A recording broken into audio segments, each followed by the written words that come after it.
All right. Thank you, Karen. Good afternoon, everyone. Thank you for being here. And shout outs to John and Amy, who have already spent most of their day with DCBS on a different board. So, yes, thank you for your service and helping us out with multiple things that we're working on over here. So welcome everyone. This is our second meeting of a rulemaking advisory committee to collect information regarding updates to our rules implementing the PBM statute. So most specifically in response to this year's House Bill 4149, but I'm also trying to do some general updates and kind of integrate some other changes that have been made over the past few years, because there has been a lot of legislative action in this area since the most recent time that we past the most recent time that we updated these rules. So I'm going to get to introductions in a sec. I think I'm going to shake things up and kind of talk about next steps a little bit first. So I had originally calendared 2 meetings of this group. I think that Ralph, our PDAB chair, or our PDAB ED, spoiled the fact that I have a third meeting on the calendar that I don't think we publicly released previously, which I'd kind of had as a hold internally, just as a in case we need it. I've decided I think that I need it, and I'll kind of get to why that is in a minute. One of which is that I don't have a sniffy quite ready, so there's a need to get feedback on that. And the other thing is that, okay, I guess 3 things. Number 2, I've made a lot of revisions to this rule. So I think like giving people the opportunity to look at this and be able to then give feedback and incorporate it if there's anything really important, and then come back around for a third pass is going to be valuable. And finally, there were some things that I was hoping to get feedback on possible definitions for that I don't think I got any suggestions on. So I'm giving you a second chance to tell me what to call things. Otherwise, I will just do it myself or leave things vague and see what happens. Is also an option I'm open to. So that's kind of where we're at. And so with that, I'm going to go ahead and ask everybody who is an official RAC member to introduce themselves and the organization you're representing. So I'm just going to call all the names in the order on my list, and we'll get through that, and then we can get rolling. So first off, Lugina. Hi there, Lugina Mendez Harper from Prime Therapeutics. Thank you, Lugina. Maris. Yes, Maris Alden, a public policy specialist at Regents Blue Cross Blue Shield. Thank you. Thanks, Maris. I do not see Jen Baker in the room. Do we have somebody from Express Scripts or Cigna? Going once. Okie dokie. Lauren. Good afternoon, everybody. Lauren Sant, Caring Ambassadors Program. Lauren. Madonna. Good afternoon, Madonna McGuire Smith, Pacific Northwest Bleeding Disorders. I'm the executive director and represent all people with bleeding disorders in Oregon and Southwest Washington. Thank you, Madonna. John. John Murray from Murray Drugs Incorporated, independent pharmacy in Eastern Oregon. Thank you, John. Austin. Hello, everyone. Austin Blakesley, Director of Pharmacy with High School Pharmacy. Thank you, Austin. Amanda. Amanda Beeker, President of the Oregon State Pharmacy Association.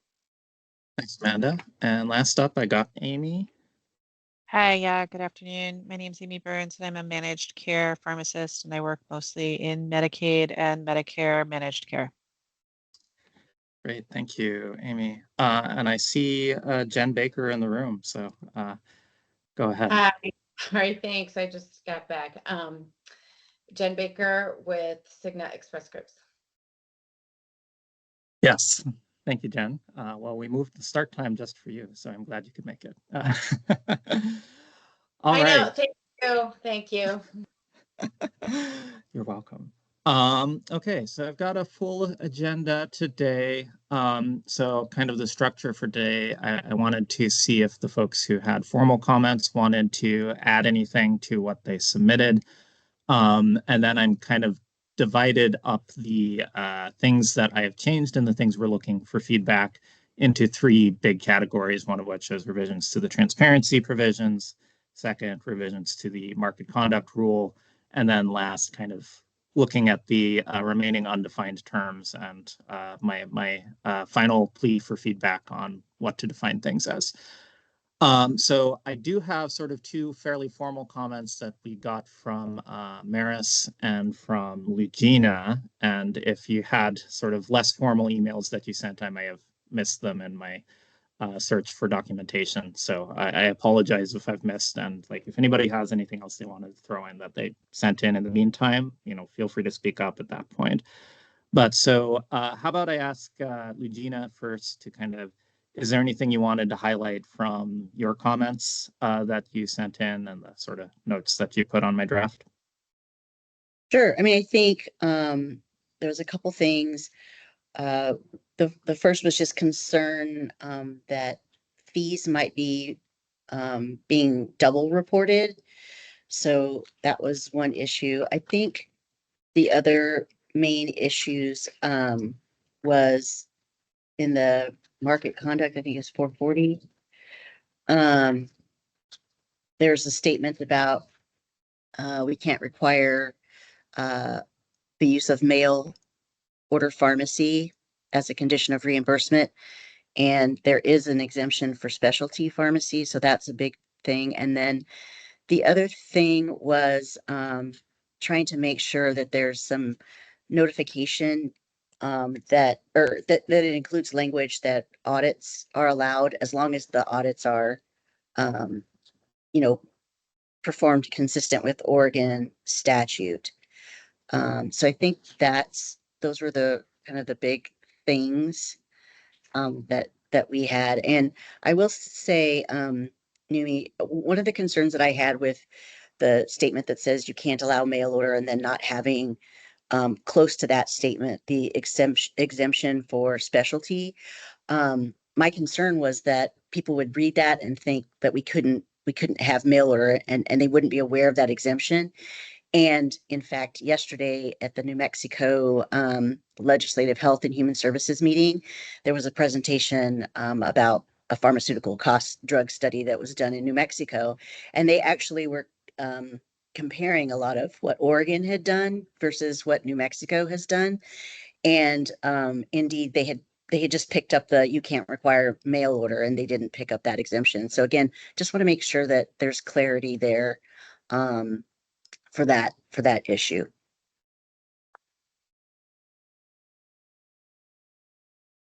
Okay, I see. John, you've got a hand up. Did you want to respond or? Yeah, just to comment on that, I made a note on it when I was reading through the notes or the last copy about that specific item about not precluding mail order, but it does give conditions to be a specialty pharmacy. So if we're going to say PBMs can limit specialty pharmacies to mail order only, just prior to that, we had document or a definition of pharmacies that might qualify as a specialty pharmacy that might be local. So I'd hate to rule them out and be able to just carte blanche write them off, even though they might have qualified to be a provider for specialty drugs. I think it was for A and B, if I'm trying to find all my documentation where that is exactly. I think line 187 on the clean copy, 191, those ones for A and B on those, page 7. Just, I don't want it to, the second one to say that it's mail order can be excluded or cannot be excluded except for specialty pharmacies. Well, we just previously said specialty pharmacies can qualify if they meet national accreditation kinds of things, which I suppose a pharmacy could, a local pharmacy could work through those steps. I don't know, but just, I'd hate to rule them out if they tried to. Yeah, and like this is one of the things that I want to get into a deeper discussion on later. Maybe like just to kind of think about kind of the way that these clauses are nested in both the statute and in the rule that I've drafted. I feel like I read it slightly differently than Prime is reading it, in that like I read the mail order thing, the mail order provisions kind of as an exception to the specialty pharmacy requirement rather than the other way around. And kind of the way that I thought about that is like just to kind of describe my scenario that I'm imagining here is like, I think, okay, so there's language that says you can't require the use of mail order as a condition of reimbursement. So mandatory mail order out. You can require a specialty pharmacy as a condition as a reimbursement for a specialty drug. And kind of like the way that that reads to me, the way that those are related, and that's kind of how I've tried to structure it down in the rule text that we'll get to in a minute, is that you can require the use of a specialty pharmacy. You can't require that to be mail order, but for a lot of consumers, practically, maybe the only specialty pharmacy that will be in network for them is going to be a mail order pharmacy that is, or and so like I tend to read this as to think that you can't require mail order even for specialty, but so long as you have the mail order option and you have a specialty pharmacy that is brick and mortar somewhere in the state of Oregon that is in network, that's probably good for compliance, is what it looks like to me. And like, we haven't gone through a full DOJ review, so maybe I'm missing something, but like that's kind of the way it looks like the clauses are nested to me. But I don't want to dive too deep into that until we get down to the market conduct rule. So like we can probably revisit that in a minute. Okay, so and thank you for your very detailed feedback, Legina. I really appreciate it, and it is why I invite you to these things. So, okay, so we also got a formal comment letter from Regents. So, Maris, is there anything you want to call out on that? Many of the things would echo, I think, some of the highlights from Lugina already, and I don't want to, belabor the point, and it sounds like we're going to be talking about some of this in a little bit as well, highlighting that specialty exemption specifically, talking to a lot of what we discussed in our last meeting regarding, perhaps the misalignment with the intent and the language in the statute regarding the reporting on dispensing fees. And then again, kind of that element regarding penalizing activities and the audit inclusion there. I'm just wanting to ensure that there is sufficient language that defines when an audit is and certain business activities by the PBM are done in the normal course of business and when they are perhaps not. So those would be the things that I would elevate out of our comments, and it sounds like we're going to be getting to those later. So yeah, thank you for the opportunity to speak further. Yeah, no, appreciate it, and thank you for sending in feedback. It is very helpful for me to have written stuff to look at. Okay, so those are the two sort of formal letters I got, and if I missed anything, like I welcome you to raise your hand and say, hey, I sent you this thing and you didn't talk about it. Okay, not seeing anything. So let's move on to the proposed revisions for the transparency provisions. I will mention there were a couple of stray references to registration that I did correct throughout, mostly in titles rather than in rule text. So that's maybe why it escaped my my search function before. And also to note, for sort of ease of reading, so I did send 3 different versions of the same draft to everybody to kind of help you figure out what is what. So one of them is kind of a clean-ish copy that has some notes from me on it. The second is a red line comparison that I merged from the draft that we presented in October. And the third one is a red line that was created by a merge from the sort of unmodified rule text as it is currently enacted. And I think that's called red line from current or something like that. Yes, that is what I called it. Amazing. So I think for ease of reference, I'm going to mostly refer to the red line from October, so red line from 1030, because that is kind of the one that most highlights things that are new information for today specifically. But we do have those others available if we want to kind of think about what is being changed from the base statute or to look at my annotations for some reason. I don't think we would. I can say them out loud. So let's go to 418, 836-200, 418, line 79 on page 3. So it had some internal discussion with our program team for drug price transparency and kind of tried to get some feedback about the way this is structured and how we're going to be thinking about this. I think what I'll start off with is the definition of dispensing fee I've added, which is at 92 through 94. And that is really looking at, so I wasn't able to find a definition that already exists in the OHA statutes. So I kind of synthesized this from a definition, I think, of dispense in the ORs that relate to the Oregon Prescription Drug Program, which does have a dispensing fee component to it. And so like there's a lot of references in there to how drugs are reimbursed under open card, which is, okay, so cost of ingredients plus a professional dispensing fee. And that term itself is not defined anywhere, which I think in most pharmacy contexts where you're just dealing with dispensing fee paid to a pharmacy or a pharmacist, like that's relatively clear. It's less clear in this situation where we have a reference in statute to dispensing fee paid to PBMs, which, as many of you pointed out in our last meeting, doesn't necessarily make that much sense. So I've kind of tried to square the circle a little bit by drafting this language. So dispensing fee means payment for services associated with issuance of a prescribed quantity of an individual drug entity by a licensed pharmacist.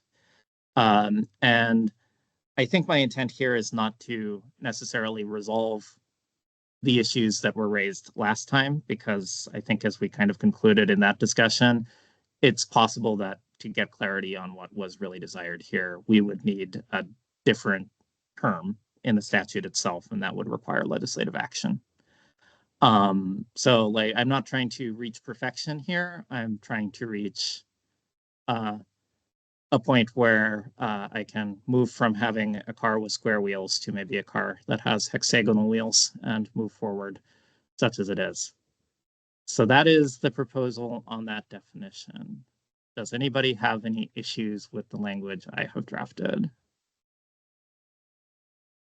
I would like some time to digest it. I think just reading it really quickly, that any payment is maybe an issue, but certainly would appreciate the opportunity to kind of have other folks look at this to see if there's any issues or if there's definitions that we've used elsewhere. Not in Oregon, obviously.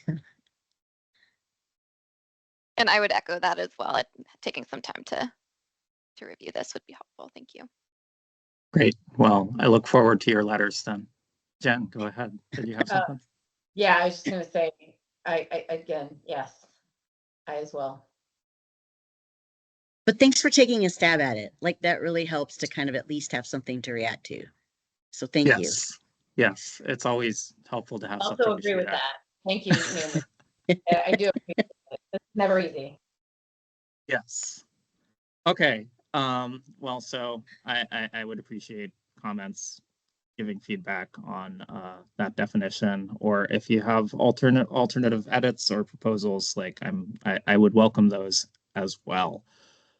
So the other changes that I made to this rule are more structural. So a lot of the language is the same, but I've changed it basically by, and this was big credit goes to the direct price transparency team for their suggestions on this. So this goes to kind of more the way that that the clauses are nested rather than actually changing the text inside any of these subsections.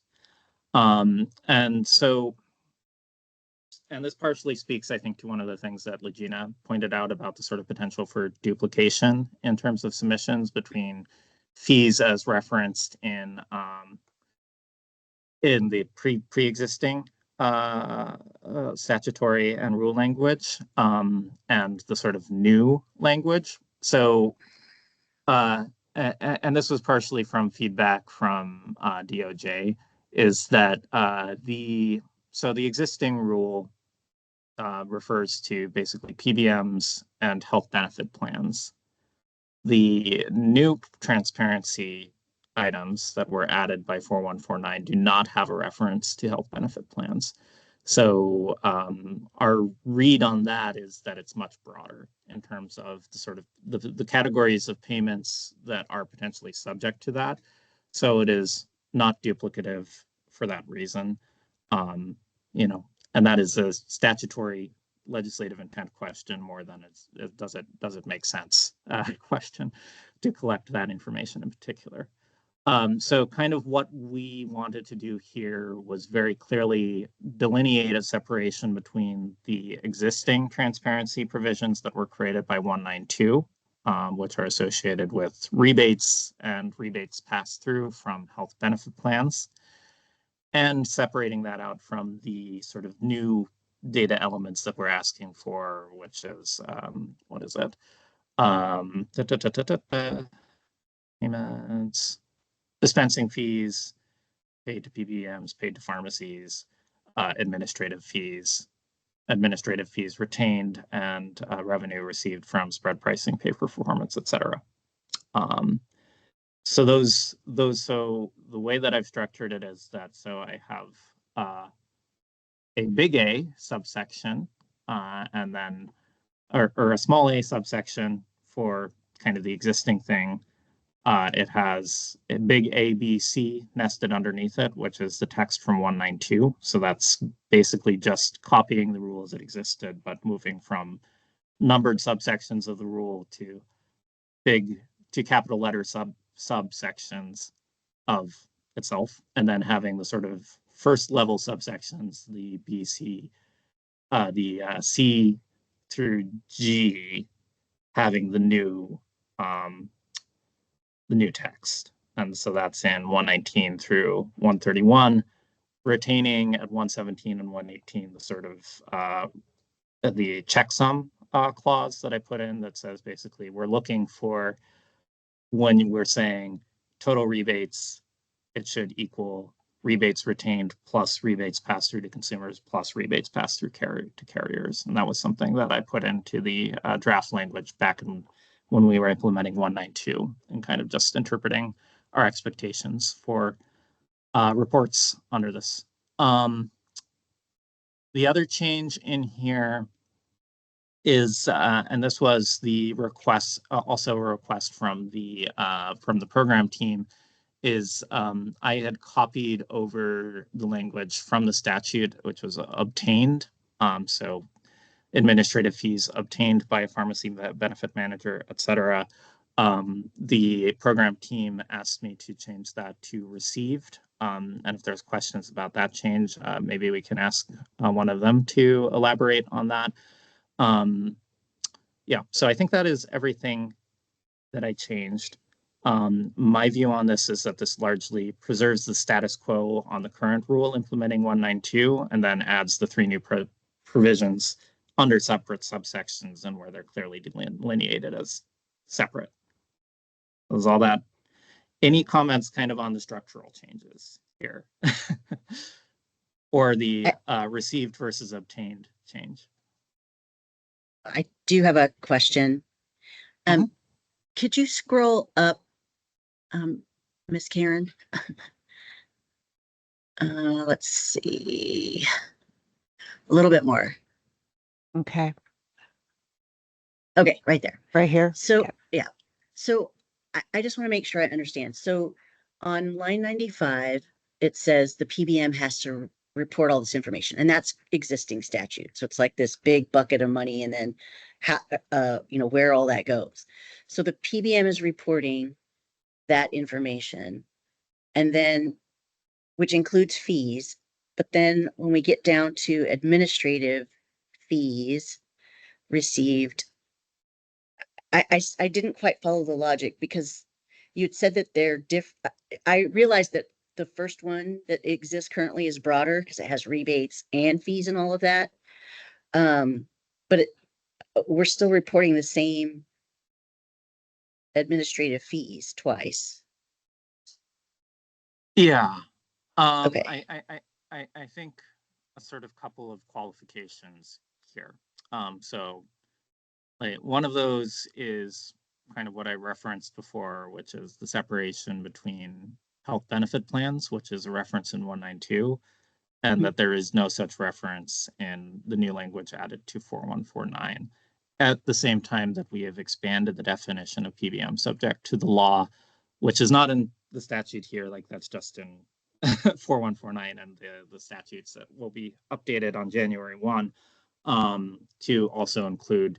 So originally the definition of PBM, well, not originally, since 2019, the definition of PBM has been tied to health benefit plans for the entire regulated sector.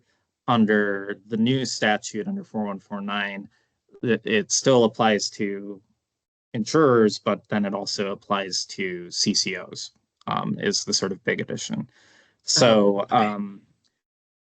so the scope is broader under the new definition. And because there is not a separate reference to health benefit plans in the new transparency sections, which is true about the rebate stuff that was from 192, that scope is narrower under 192 in terms of the lines of business associated. So like, okay, so 192, you're reporting rebates and fees, and so that would, and from manufacturers specifically, and so that is going to be, reporting out all of the rebates and fees associated with claims that were for a health benefit plan.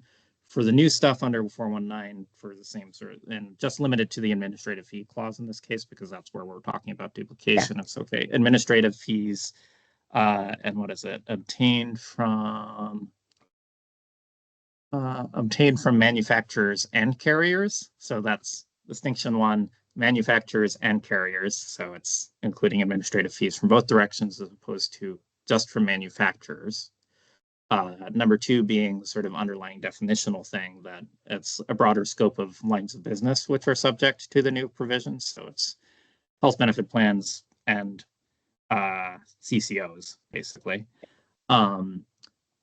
Still excluding ERISA because that is, as defined in the new law, that is clearly carved out because we took out TPAs from the definition. Yeah. Okay. And I don't think, I think for better or worse, like maybe this is not the ideal way to structure this, but I think the scoping stuff is things that would require legislative change to fix if we wanted to say, align and say, hey, let's get reports from the same business lines for all of these data points, because like I recognize this potentially creates additional work to sort out things. Okay. And then one last question. I just wanted to clarify. You can, Ms. Karen, can you scroll down? So you are that on lines 117 and 18. Does that language remain or is it gone? That's still there. It is. Okay.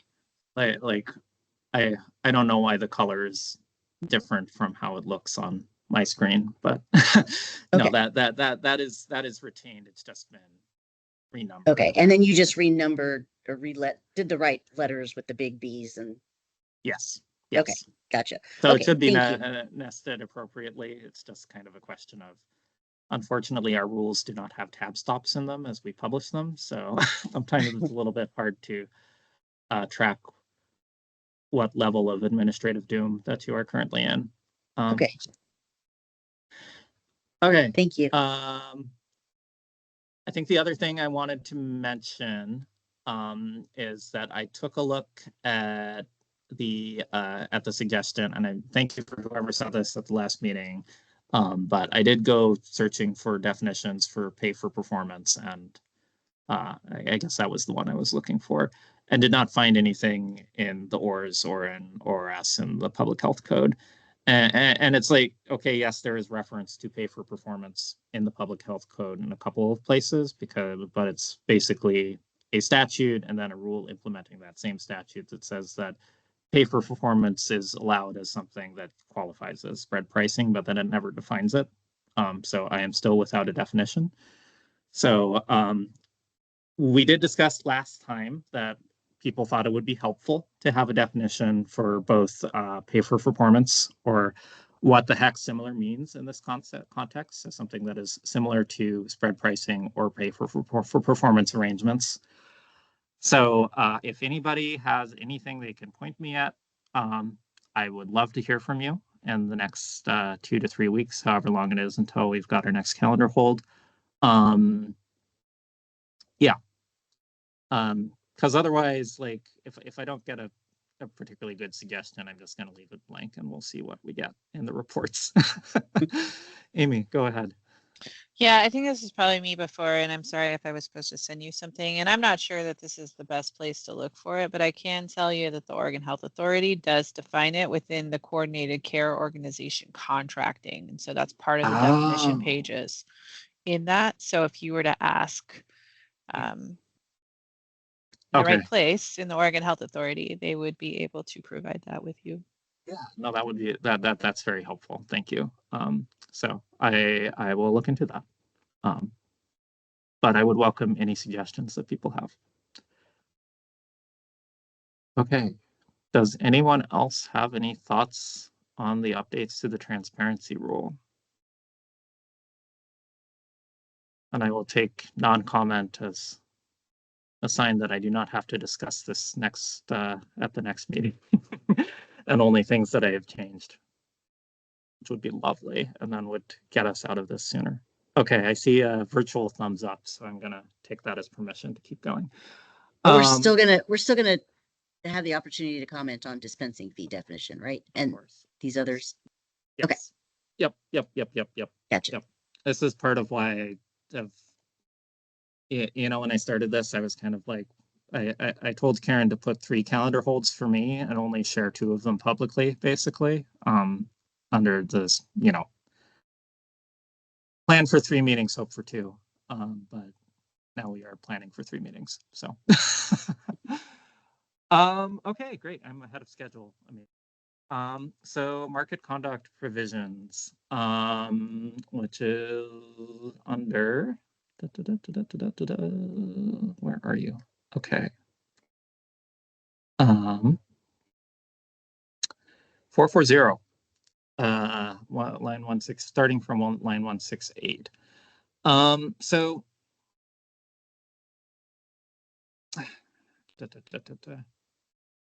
thinking on I was trying to decide whether to kind of start with the mail order stuff, which is the first subcategory, or if I want to kind of talk about the MAC stuff first.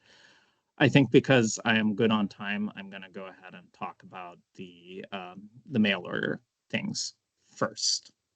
And then maybe talk about the other easy change that I've made in here, and then hopefully get to Mac stuff. John, go ahead. My only comment or question on this paragraph here had to do with a PBM's ability to make a decision whether it's proper or not based on the pharmacy's total prescription volume. Is that should that be defined, or is it arbitrary based on the PBM's discretion? What's the thought there?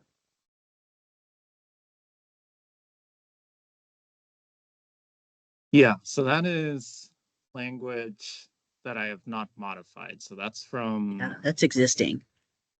2019, 2185. So like that's not something that I looked at updating. And I can probably check with, I think Jesse O'Brien, who's currently our policy section manager, was the analyst who ran that rack. So I can check with him about the reasoning behind that if there's concern there. But yeah, it's And I guess so I'll look for some history on that. Lugina, I imagined you participated in that rack. Do you have any insight into the negotiation around that? I do. So what we wanted to do is in that legislation, the concern was, having a clause so that local pharmacies had the ability to either mail or deliver prescription drugs to their patients, as when they need it. But we also wanted to have some parameters, like if you're a retail pharmacy that's delivering or mailing, obviously that's fine, but if you get to a certain threshold of your overall business, then you become a mail order pharmacy. And so that's why we have that kind of guardrail there to say, like, we're going to look at your total prescription volume. And once you get to a certain threshold, that changes you from, a retail pharmacy to a mail order pharmacy. I guess my question would be though, still the threshold amount. We have a pharmacy that we serve that covers 3 counties, and we deliver door to door free of charge to those, and we'll deliver 300 to 400 prescriptions a week. I'd hate to be told, that we can't do that based on this rule where there's no value given for that. So Yeah, no, and again, I think that we would look at the volume of all of those 3 pharmacies. And, as long as you're not, the majority, or a huge percentage of your total fill is and it's actually, we're more concerned about mail. We understand that the delivery thing, you know, is not really the issue. It's more about mailing it. and I guess I would ask, what's the issue? Because we have different networks. So we have retail networks and then we have mail networks, and the terms and payment is different. And then the requirements are different. So Yeah, I think the only other thing I would add here is that there is, I think from a statutory perspective, like, this does kind of consider whether something falls within the mandatory mail order provisions as well. And there is a definition in ORS 735-530 for mail order pharmacy, which says a pharmacy whose primary business is. Okay. So I mean, there's provisions in statute, and like I haven't viewed this as being the most controversial element of PBM stuff. So maybe it was not something that was on my radar so much, but I think that is a good point, and I really appreciate your perspective, John. So it's important that we have that in mind to think about, and the considerations of sort of your ultra rural locations as well. Austin, yeah, I saw your hand up, but then you disappeared. Did you have something you wanted to add here? Yeah, you kind of touched on it, but the idea of those being the limitation being for their primary business being mail order. I'm not I don't have any ownership in John's Pharmacy, but he shouldn't have a limitation to mail to. I mean, if he's serving a 3-county area, he shouldn't be limited. I mean, just to try to take care of a patient that can't leave their house. If he wants to mail something to somebody because it's cheaper than driving all that way, like he should have the option to do that. I mean, so the thing that I was going to toss out, I mean, would it make sense to have like a distance or mailing outside of the state or something like that, to be a limiting issue or something like that, so something other than just straight up mail, and then with an ambiguous definition that can be twisted one way or the other. Yeah, no, the definition in statute and does refer to USPS explicitly. So like, if you had like a delivery service that you were doing that was not relying on mail, then it wouldn't qualify under that, but not to speak to John's entire business model with rampant speculation. Yeah. Okay. Yes. So I wanted to talk a little bit to the mail order stuff that we talked about earlier, and how I've proposed restructuring this. So what I wanted to do was kind of make it clear the way that the mandatory mail order ban related to the existing specialty drug stuff. And so when I looked through the rule, there was already a pre-existing clause in here that is relating to the allowance of specialty drug. So that is line 177 through 179. And kind of just how I changed that was going from subsections 6 to subsections 6 and 7 of this rule. And then I had previously had the mandatory mail order language, I think under subsection 10. Under pre-existing subsection 10, I moved it to 7 so that it would be next to subsection 6 for readability for what I was just talking about. And to say, okay, so we have this existing language 211 to 214, which I have not modified, which is saying shall reimburse cost of specialty drug so this relates to long-term care pharmacies specifically. So that's probably not relevant in most cases to our audience here, but is a pre-existing thing. So the way that this is structured now is that, so number 2 says, except for these circumstances, PBM may require prescription to be filled at a specialty pharmacy, and then structuring as exceptions the long-term care pharmacy 211 to 214, and then mandatory mail order 216 and 217 under the new subsection 7. So that's how I have proposed to draft it. And let me see if I can find, because this was the reason that I kind of did this approach was related to my reading of the statute rather than just running off and making policy on my own, which I try not to do. Let's see, subsection may not require, it's not required to reimburse a delivery fee. Where the heck is that? Responsible. I think it's down further. Yeah. To allow front mail.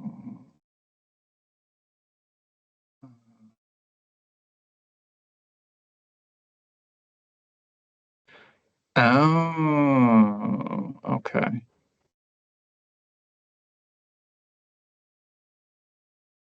Okay, I think I need to revise this. Yeah, so what I'm looking at is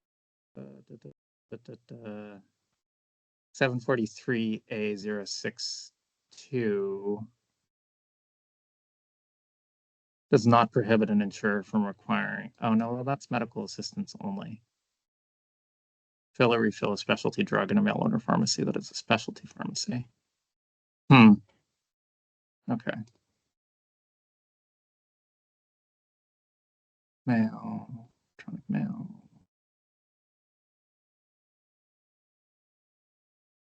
Mail order pharmacy. 5367A may not require to be filled or refilled by a mail order pharmacy.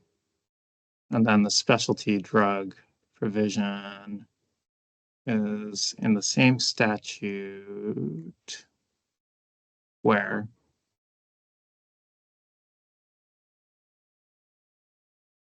sorry, I mean, this is going deep in the weeds and maybe It should be, it's paragraph C of 735.536 is what it used to be.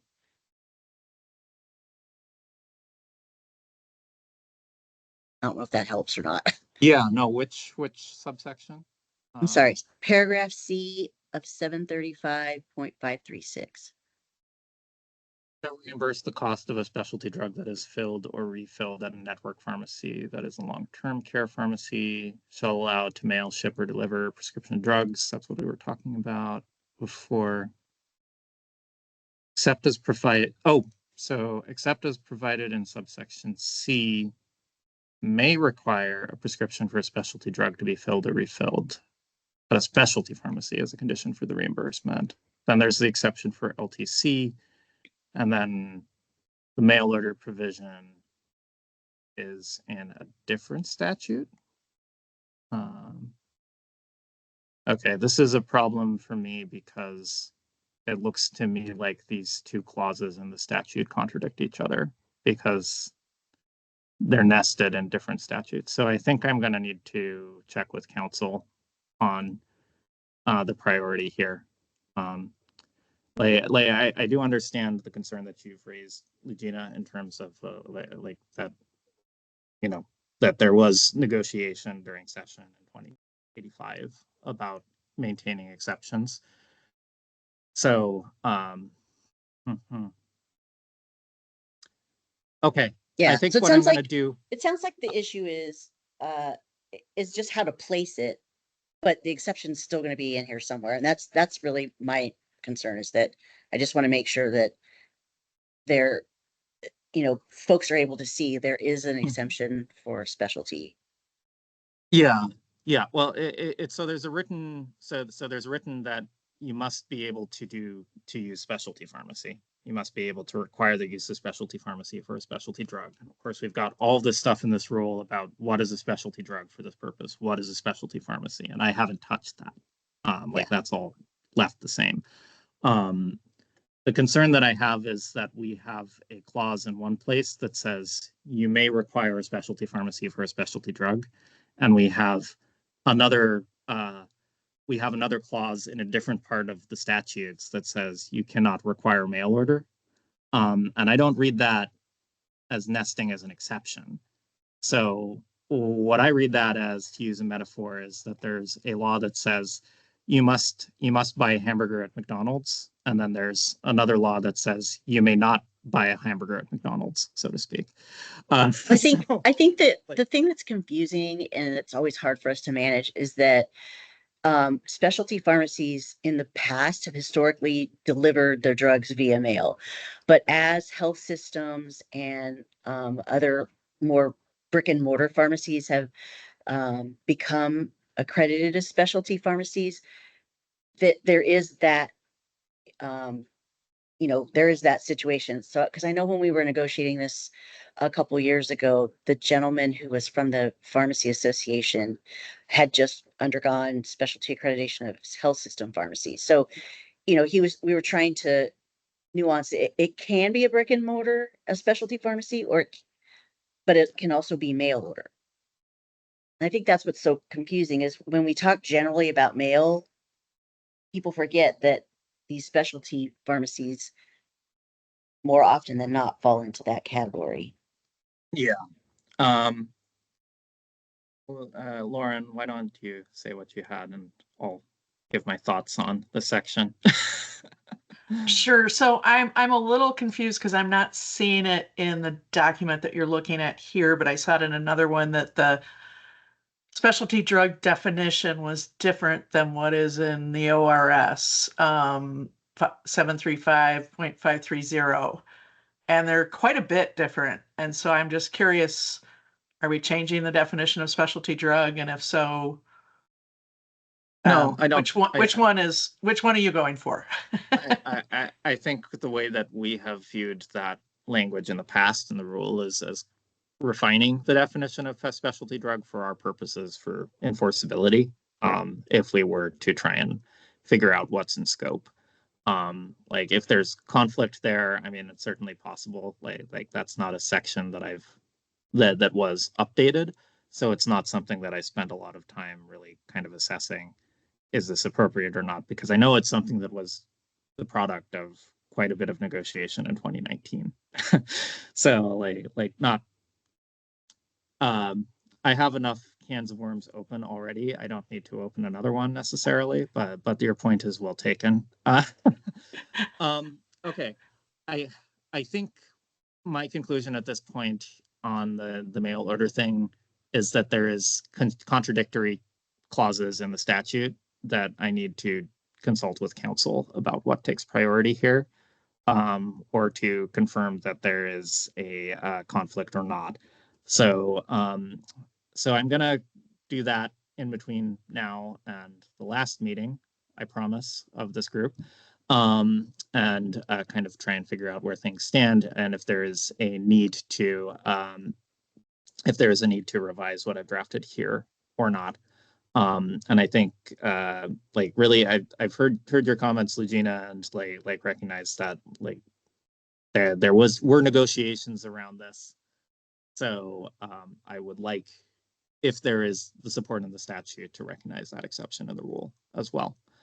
But I want to make sure that I get all of my legal ducks in a row before I come down hard on anything. Okay. I think that's enough on mail order. I wanted to, let's see, so that's that. There's the Mac stuff. I want to move past the Mac stuff first and address a couple of other edits. Is this? Yeah, okay. So let's start from page 9, line 270. I added a subsection C. So this is the language that I added from current rule, added to the current rule related to clawback. So this is 2725 from 2023. And basically, I've just added the subsection C, services were improperly rendered by the pharmacy, which is one of 3 exceptions to kind of the no retroactive fees clause. This is just something that was in the statute that I did not put in my review. So it's in the law, so it shouldn't change the substance of what is legal or not. Just trying to provide clarity. Any comments on that one? Okay. And moving forward, let's look at 289 and 290. So this is another of basically the same thing. This was just something that I missed in my first pass because of how it was drafted. I thought that it was attached to the language above, the sort of retaliation language. And actually, it was just a separate clause that was added to the statute, which is to separately say a PBM may not charge a fee to a pharmacy for submitting claims or for the adjudication of claims. So this is something that was added in. It's in statute, so it's controlling. I'm adding the language here just to make clear for people who are using the rule potentially as a primary source that that is part of our expectations. And you might ask yourself at this point, if I'm not allowed to charge a fee at adjudication, and if I'm not allowed to charge a fee after adjudication, then am I allowed to charge a fee for adjudication ever? And the answer appears to be no. So that, yes. Anyway, so that is in statute. I'm just reflecting that. I've tried to refine up above here 284 and 286, which is just adding sort of protected conduct as language to refer back to kind of this is the retaliation language and trying to clarify that. So I don't necessarily, I haven't made substantive changes. I think we had support internally from keeping the audit of a pharmacy language in there that I had added with the request of adding the sort of clause of unnecessary or unwarranted to kind of further limit that. Again, to go to our discussion from last month, kind of the way that we circled around this was to say, well, all of these things requiring contract amendments, requiring fees, doing an audit, canceling a contract, demanding recoupment, et cetera. All these things are things that will occur in regular course of business. What makes it retaliatory is if it is done differently to a pharmacy that has engaged in the conduct that is protected in the clauses up above. So just trying to keep that as narrow as I can. Comments, questions? I do have some comments or questions. Go for it. Miss Karen, can you scroll up just a smidge? Okay. So one of the things on on 278-ish, where it says a PBM may not penalize a network pharmacy for, previously we had solely. So I was curious as to why that language was edited, or I mean, solely is in, actually, I think it's in the current, I thought it was in the current language. So just a question This about is not solely. The retaliation language is all new. It's not in, Okay. it was in my first draft from 1030, but it's not in the current rules. Like I added all of this. Okay. I'm trying to remember what part of the statute it's in. Because previously it said like, I thought the language said like, we can't penalize a network pharmacy by imposing fees, contract amendments, canceling or terminating contracts, demanding recoupment or otherwise retaliate against a network pharmacy solely for, and then it starts off with like informing, it was the gag clause language that I think you didn't add back in, but then it also was talking like on 279, appealing for reimbursement, 280, filing a complaint, etc. There was just, Yeah, that language isn't in the statute. So, I mean, so like I've tried to do a limiting factor from, saying differently from similarly situated pharmacies is how I've tried to structure the limiting on this rather than saying you can't do this solely for one of the prohibited reasons. And like you're giving me terrible flashbacks to my employment law classes back in the day. sorry. But where it would be to say sort of in the context of thinking about a discriminatory termination case, like that sort of solely language would be is like, you can't fire somebody just for being black. Yeah. But you could fire somebody for being bad at their job and they happen to be black, as an example, and where that sort of limiting would come in. And I'm not sure that that's the intent here necessarily for the legislature, because they don't have that type of limiting language in the statute, and the statute doesn't contain the sort of limiting. It really doesn't contain any limiting language in the statute itself. It says you can't retaliate at a pharmacy for doing these things listed. But like for enforcement purposes, we would need a way to say, this is a discriminatory instance. This is not a discriminatory instance. And the way that I've done that is to say, it's like, if you can present evidence that this has happened to me, but not to my neighbor pharmacy down the road. Amy, did you have something to add there? No. Okay. And then one other thing, I'm so sorry. Oh, you're fine. After line 272, where it says the payment was incorrect due to a clerical error, one of the requests that I had was to insert language that's currently in statute that says that all these things about clawbacks may not be construed if you're doing an audit, again, under current, pursuant to current Oregon statutes regarding audits. So I just want to make certain that, because we did have a concern, like we understand the intent is like, we don't we don't want to have clawbacks of monies from pharmacies, but that may happen in the course of performing an audit, and we want to be able to still do that.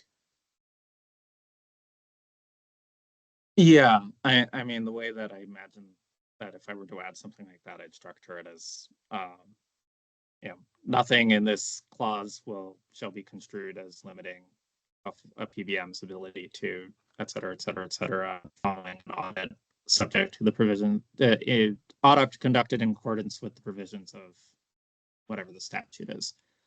So like that's certainly something I could draft. Okay, that'd be great. Thank you. Austin, go ahead.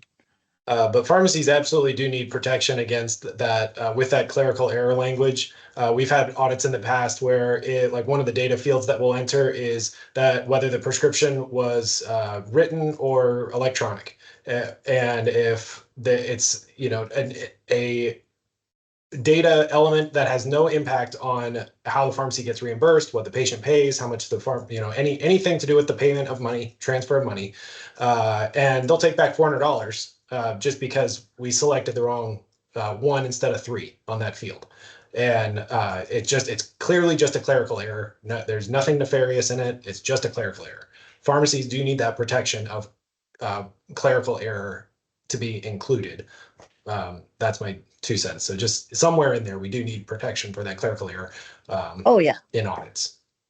absolutely. That's not what I'm asking, is to take out clerical error. It's just saying, what I'm asking is, when we talk about clawbacks, to just say like, listen, we understand that we don't want to have clawbacks where you're taking money away, but to recognize that as long as that may happen during an audit, and that audit has to be performed according to all the rules and requirements in Oregon. So yeah, clerical error will still be there.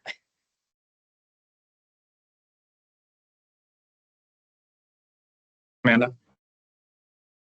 Yeah, I just want to make sure that the during an audit isn't going to be a moving target, because I've seen audits being called different things now. They're prescription verification, or there's a lot of different stuff happening in the audit space. And so, yeah, I just want to make sure that it doesn't grow to just become something so nebulous that nobody can use it.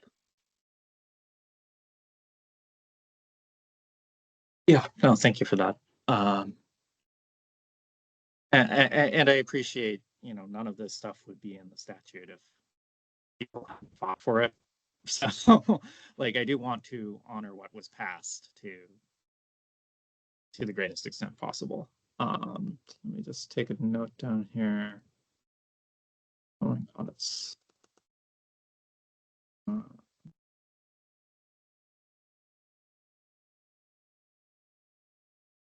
Okay.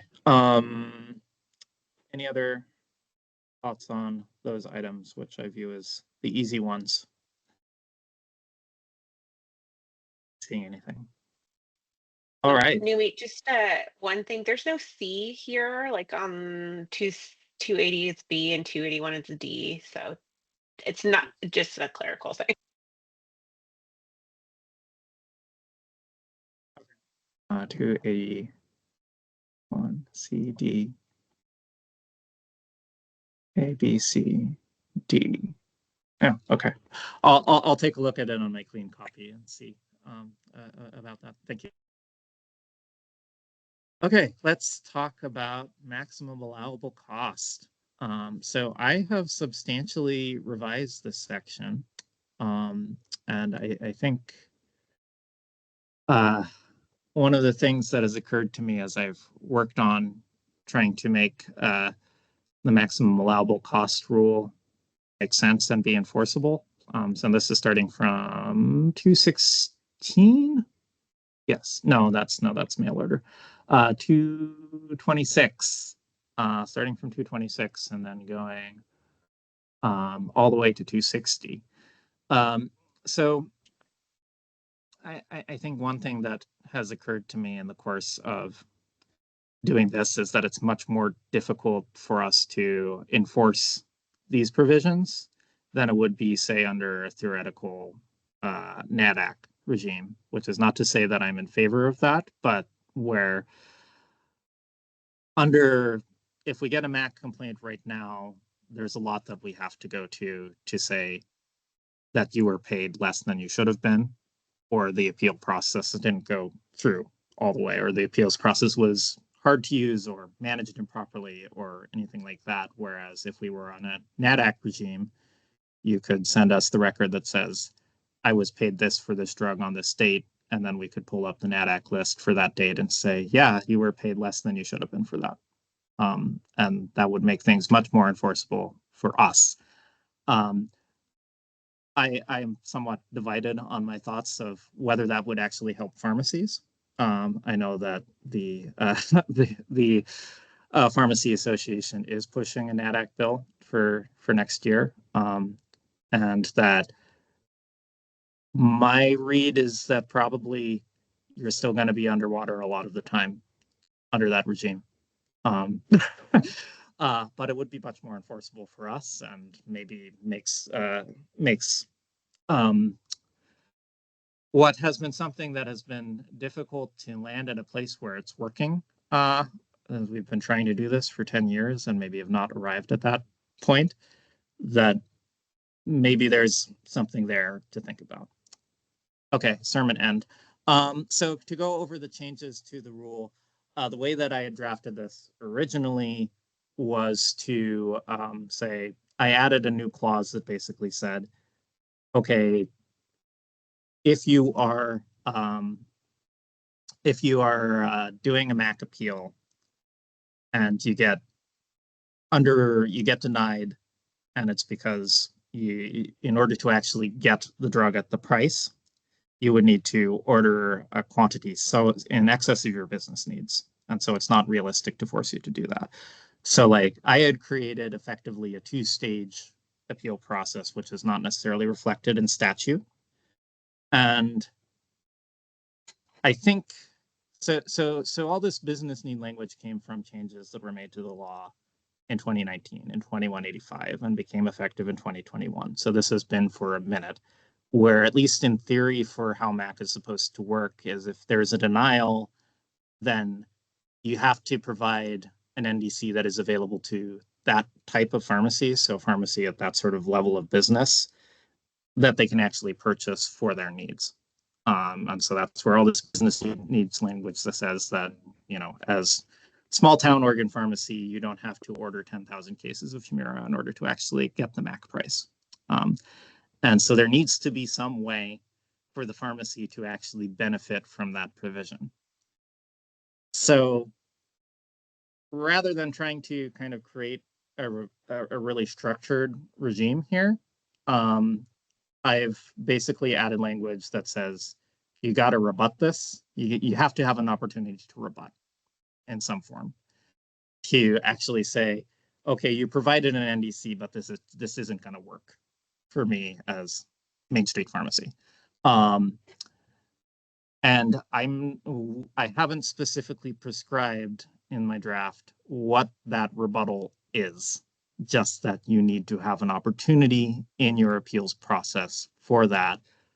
And my view is that this is not significantly changing the regime. It's clarifying what our expectations have been since 2021 when 2185 went into effect. So like these requirements have been in there, and if there hasn't been an appropriate way for pharmacies to actually benefit from that statute, then that would be something that is not in full compliance with the law. So I've reorganized this significantly from my last draft. Most of this language is taken directly from statute. So it is reflecting expectations that are already in there. The exception to that is the definition, the sort of description of what does substantial in excess of business need mean, that was negotiated, again, 2019 in the RAC that Jesse was leading, in terms of what does that mean in excess of substantially in excess of business needs. So I've left that in there, but I've nested it within the sort of longer list of things that are, what does generally available for purchase mean? That's a term that comes from statute. So I've kind of copied the statute and then added that chunk from the prior rulemaking in the appropriate place in the list of things that says a drug is not available, is not generally available for purchase if you have to buy 10,000 cases of Humira. So that's sort of my broad summary. To kind of go over how this is actually structured. So it starts from line 218. So pharmacy may appeal a drug subject to MAC if they're paid less than their acquisition cost. Subsection A here, expectations on denial. This is taken from statute. It's like if you deny, you have to give an NDC, or a similarly situated pharmacy can purchase. I've made one addition here, which is, I think it was Austin's suggestion from last time, which is identify a national or regional wholesaler and an NDC. So like that doesn't necessarily come from the statutory language. It goes a little bit past it, but I think is in terms of making that clause reasonable, if you have to provide an NDC that is available to a pharmacy, they need to know not only that NDC, but which wholesaler where that price is available. So I think it is within the scope of what is implied by the law here. So that is mostly the same as what I had presented before last month. Moving forward, 226. So this is statutory language where I've structured this as a rules definition of generally available for purchase, most of which is taken from the statute with the addition of the business need language. So 226 through 233, that is basically all from statute. And then I just added in at 234 through 240. So that is the language from the last draft and from the current rule on what maximum allowed, what substantially in excess of business need means. So purchase quantity greater than a 3-month supply based on dispensing history over the most recent 12 months. That's what we negotiated in 2019. So this is just nested in there as part of this definition now. 241 through 246, or through 241 and 242 are the remaining subsections of that statutory language. So not available for, drug is not generally available for purchase if at a price, if it's being sold at a discount because it's about to expire. It's not generally available for purchase if it's the subject of a recall, and that's why it's available at that price. I hope that would never happen, but that's in the statute, so I've brought it over. And then subsection B here is what I said is basically my rebuttal language. So this the appeals process, which is required. So if you have to have an appeals process, which is maintained for pharmacies to do if they get reimbursed below cost on the basis of MAC. That appeals process must allow the pharmacy an opportunity to rebut the appeal on the basis that the NDC provided is not generally available for purchase.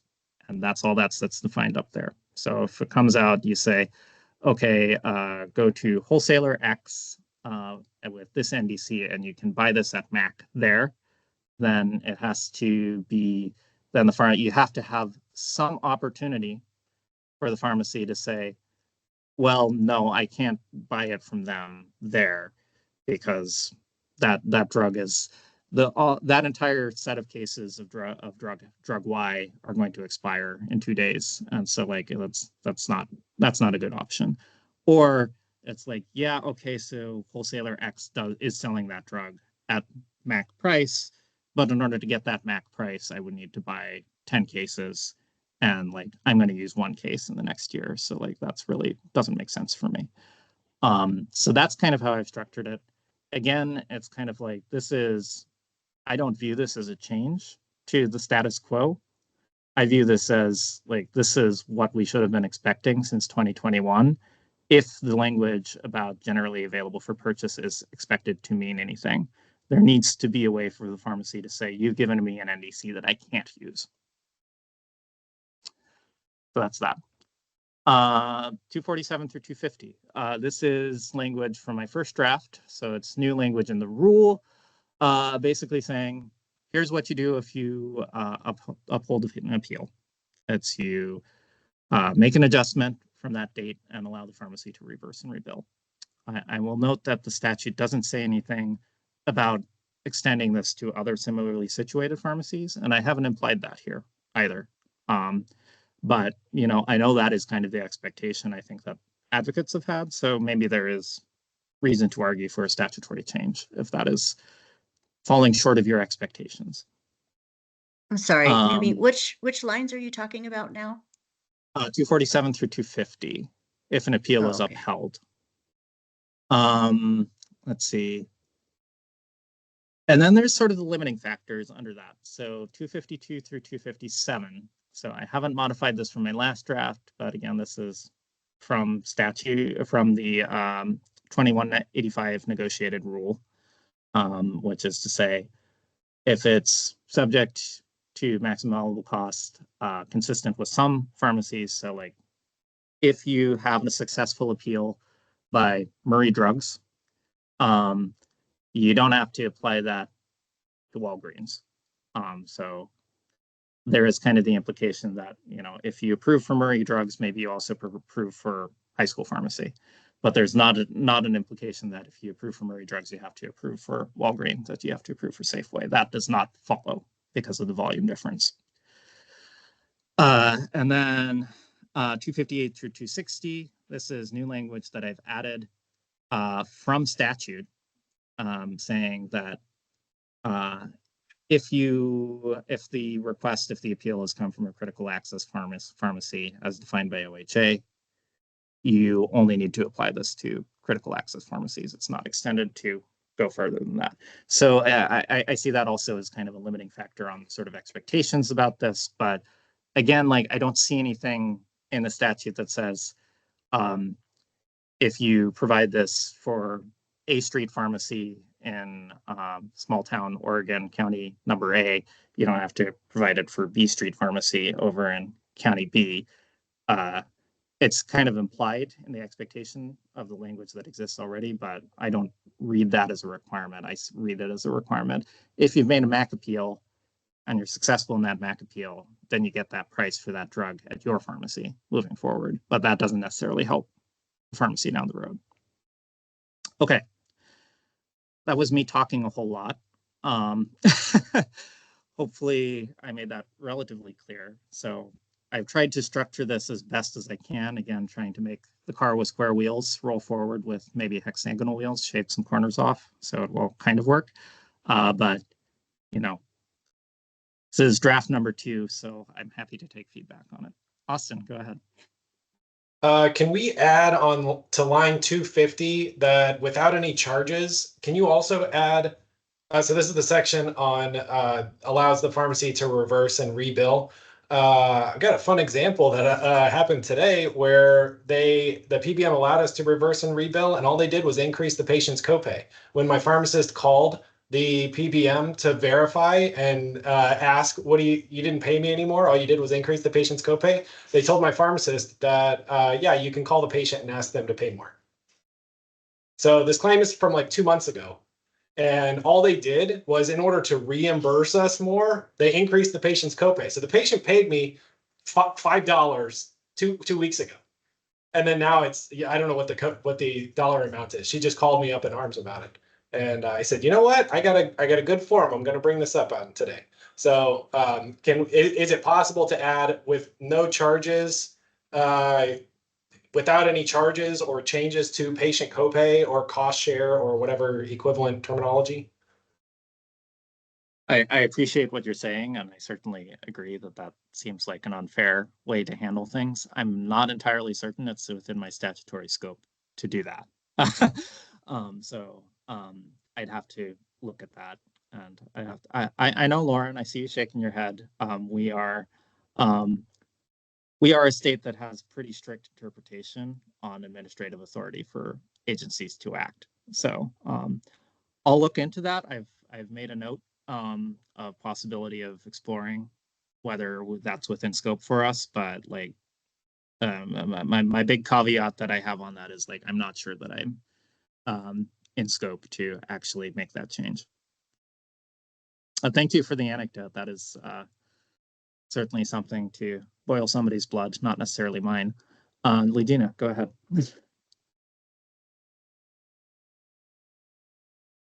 You're on mute, Legina. Sorry, can you go up to line 243 to 246? It's your rebuttal thing. I just want to clarify. So we have a denial and we tell them the NDC number that's available at or below that MAC list. And you said that you want an opportunity for a rebuttal. Is that to DCBS or is that back to the PBM? That's back to you. And that is intended to be within kind of the scope of the appeals process. You're required to maintain an appeals process under statute. Right. And then you're also required to provide a drug that is generally available for purchase. And there's all these complicated things that say what that means. So there has to be something in the process that allows a pharmacy to say this does not qualify as generally available for purchase for me. Okay, I and when haven't- the. Yeah. And when the generally available for purchase, it only means it would refer back to like buying the 12 cases of Humira or buying a short dated drug. It would be limited to that, right? Yes. Okay. Yeah. Thank Yeah. you. No, like as things that I would view as out of scope for that would be as like generally available for purchase does not extend to say it's like I can't buy from that wholesaler because my volume contract says that I have to buy a certain quantity from other wholesaler. Like that's not something that I would view as something that brings you into this bucket. And I don't think Okay. that's something that I could include in this without a statutory change. For instance, other thoughts? Thank you. Yeah. But just No, just clarification. Thank you.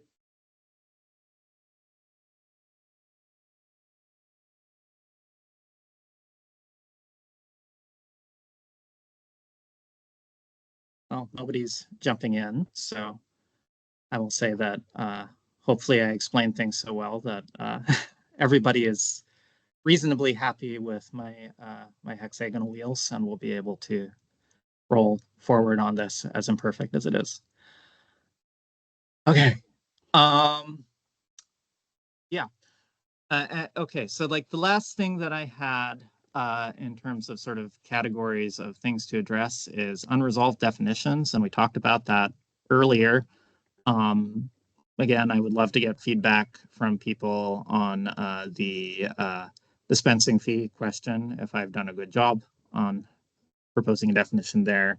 I would love proposals, and if so, I'll see what I can get, Amy, on the CCO side, if I can get that kind of contract language. But if you're able to send an example, that would be appreciated as well. Yeah. Yeah. And if anybody has suggested guidance on like what is a thing that is similar to both spread pricing and pay for performance, then I would love to have suggestions on that. I'm trying to remember if there's any other ones that I was looking for. I don't think so. I mean, technically, this whole generally available for purchase section is all one big definition. But you know, so yeah, so we've got this draft out to you. I've got 3 different versions of it, so you can make yourself go blind staring at my different red lines. And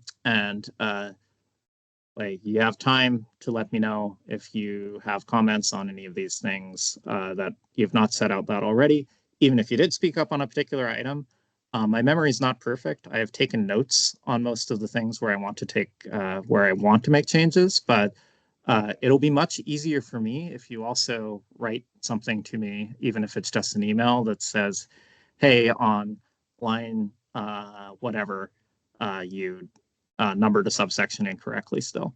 So that is helpful for me in terms of moving things forward. Okay. It is 3 o'clock almost. So I'm ahead of schedule for public comment, which I had set at 3:15. But is there any member of the public who is not a member of the RAC, not a seated member of the RAC, who would like to? Yes, I will get to that in a second, Brian. Please raise your hand if you would like to give some public testimony for me. Not seeing anything. Okay. So next meeting, yeah. So as I discussed up at the top of the day, like I have decided that we'll do a third meeting of this group. I'll put on the schedule. Basically, I'm hoping to do a couple things there. One of which is we have to do a statement of need and fiscal impact. So that's something that we review at all of our rulemaking committees in terms of it's part of the process. It's something we need to file when we go for a final rule. So I'm hoping to get feedback on that. So I'll have that drafted and I will get that to you at least a week before the next meeting. Which the next meeting, I have a calendar hold. December 11. December 11. 3 weeks in the morning. 9:30. 9:30. Okay. So I'll send this out. Yep. So we'll go ahead and do that. So morning of December 11th, looking for suggested definitions, looking for any feedback you have on the most recent draft. I appreciate every comment you send me. So new definitions, comments on the draft, and sniffy. So that's the plan.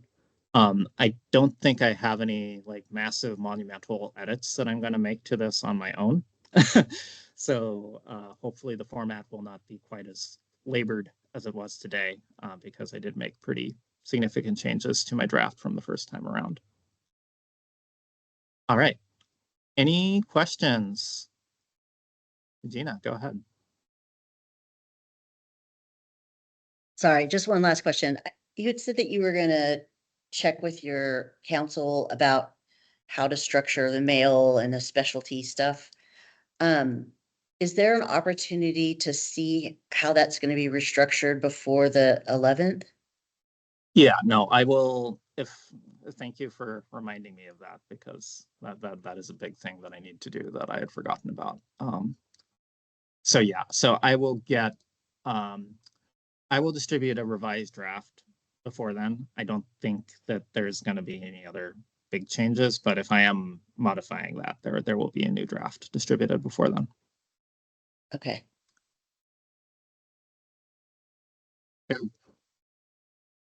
Thank you, Kelsey. That is, that we have a ledge days conflict. Okay. Oh, that's not good.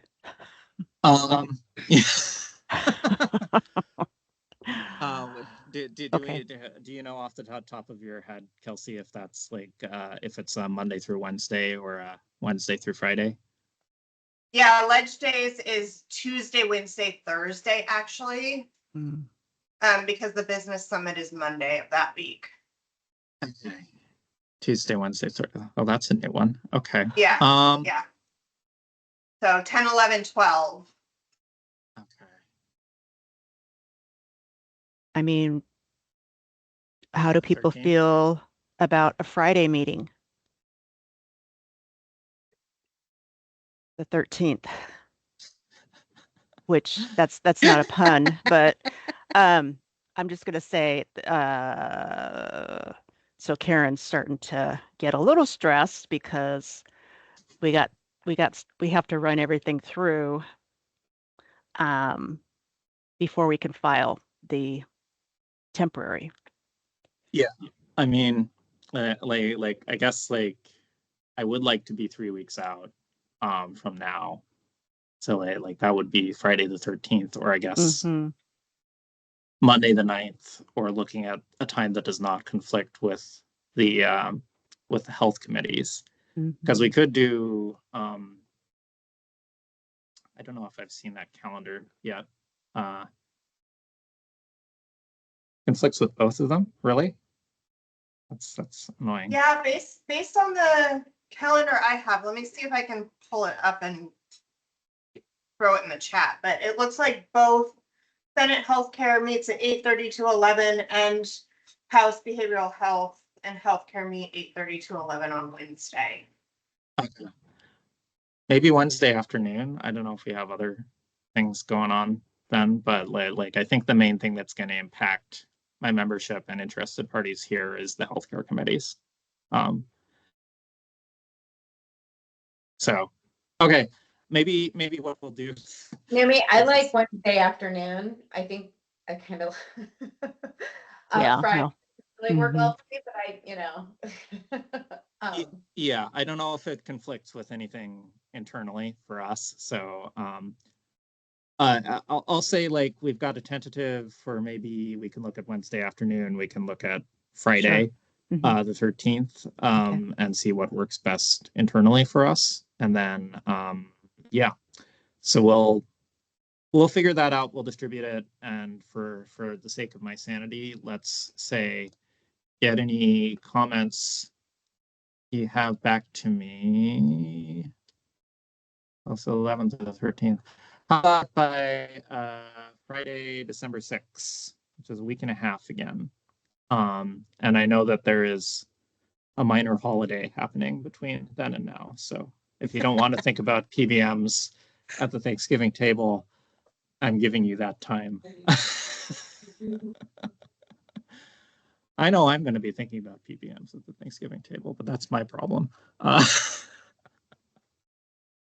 Okay, so we'll get that date to you. Get me whatever you have by the 6th, by close of business. I'll look at it before then, and I'll also try and get revisions done at that point in time. So, okay. Numi, I couldn't drop the PDF in the chat, but I emailed it to you, so you have that calendar.